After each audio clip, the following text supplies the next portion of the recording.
If you're like me, then chances are one of the reasons you first started lifting weights was to build big, powerful looking arms like in the movies. And I wouldn't blame you, as the arms are one of the first body parts you notice on someone and can dramatically improve your physique. But you've also probably come to the realization that building bigger arms is no easy feat and is a much slower process than most people perceive it to be. Even if you choose all the right exercises and do all the right workouts, growing your arms can often seem painfully slow. However, if you're serious about maximizing your arm growth, then luckily there are a few exercise strategies that research indicates are able to considerably speed up the process. And in this video, that's exactly what I'll cover so that you can build bigger, more powerful looking arms as fast as possible. The first step you need to take is to ensure that you're performing enough volume, since we know that there's a positive relationship between weekly volume and muscle growth.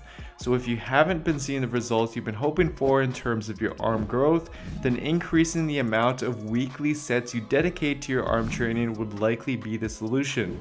Illustrating this, a 2019 paper on trained men compared the effect of performing 6, 18, or 30 weekly sets for the biceps and triceps. After 8 weeks, they found that there was a significant dose-response effect observed for biceps growth and total weekly sets, with a similar trend seen with the triceps as well, meaning that more volume did indeed lead to faster growth of the arms, which multiple other studies have found as well.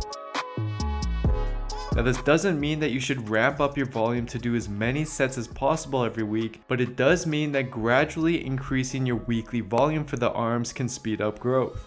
For instance, you can add a set per week to your existing arms exercises or add additional exercises to gradually build up to roughly 20 or more weekly sets for the biceps and triceps depending on how frequently you train them, which includes the indirect work you get from compound exercises.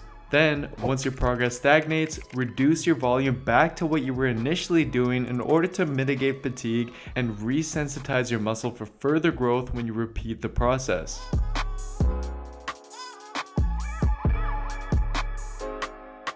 Now, although typically you'll want to perform your heavy compound exercises first in your workout, if your goal is to prioritize arm development, then you can and should move your arm exercises to the beginning of your workout.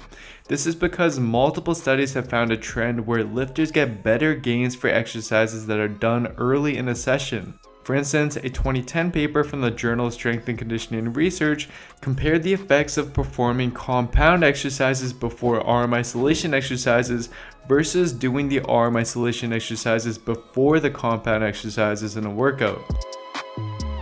After 12 weeks, they found significantly greater triceps growth when the arm isolation exercises were done first, and a similar trend was found for the biceps as well. This finding was also replicated in another study, which led researchers to conclude that if an exercise is important for individual training goals, it should be performed at the beginning of the training session, whether or not it's a large or small muscle group exercise. Simply meaning that during your upper body workouts or push and pull workouts, for example, moving your arms exercises to the beginning of the workout can help prioritize and speed up the growth of your arms. In addition to moving the order of your arm isolation exercises, you'll want to also focus on progressing them week to week just as you would your compound exercises. This is especially important for arm growth, since it's indicated by the researchers in this 2017 paper that analyzed the relationship between muscle growth and strength. Changes in performance on isolation movements seem to have a stronger relationship to changes in muscle size than changes in performance on compound movements do, which is likely because they have less of a skill component to them than compound movements. Thus, week to week you should be focusing on slowly increasing the number of reps you can do per set and or the amount of weight you can lift with your arm isolation exercises, as the progression you make with them over time will likely be the result of increased arm growth.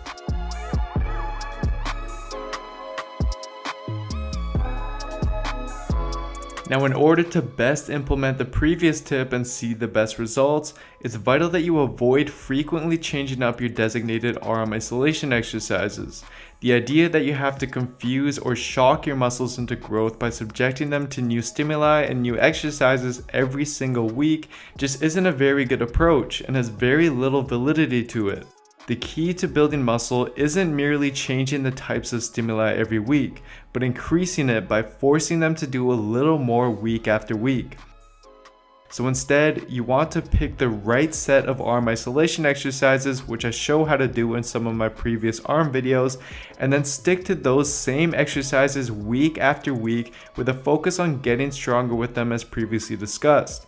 This way, you'll be able to more consistently track your progress with them, and over time you'll be miles ahead of the average gym goer trying to continually confuse his muscles without actually making any solid progress. But all in all, properly implement the tips I previously mentioned, and I guarantee you'll start to notice major changes in your arm growth in no time. So to sum the video up, here are the main points to keep in mind. I do also just want to mention, kind of as a precaution, is that if you're a beginner and just starting out in the gym, then isolation exercises, especially for the arms, should really be just an afterthought. Your main focus when starting out in the gym needs to be on progressing and mastering the main compound movements, as these exercises are what's going to provide the most bang for your buck. And then as you progress and gain more experience in the gym is when you can then start adding additional isolation exercises in order to stimulate further growth. And if you're looking for an all-in-one evidence-based program that applies these principles and lays everything out for you such that you can build muscle and lose fat as efficiently as possible from your starting point, then what you can do is simply head on over to builtwithscience.com and take my starting point analysis quiz I have up in order to discover what program and what approach is best for you. Anyways, if you haven't already, I'd really appreciate a follow on my Instagram. I post a lot of informative content and additional workouts on there, which I think a lot of you will find useful. And lastly, if you enjoyed this video, then please don't forget to give it a like, leave a comment down below, subscribe to my channel if you haven't already, and turn on notifications for my channel as well, just to be sure that you don't miss out on any upcoming content. Thank you so much everyone for your overwhelming support. I really do appreciate it, and I'll see you next time.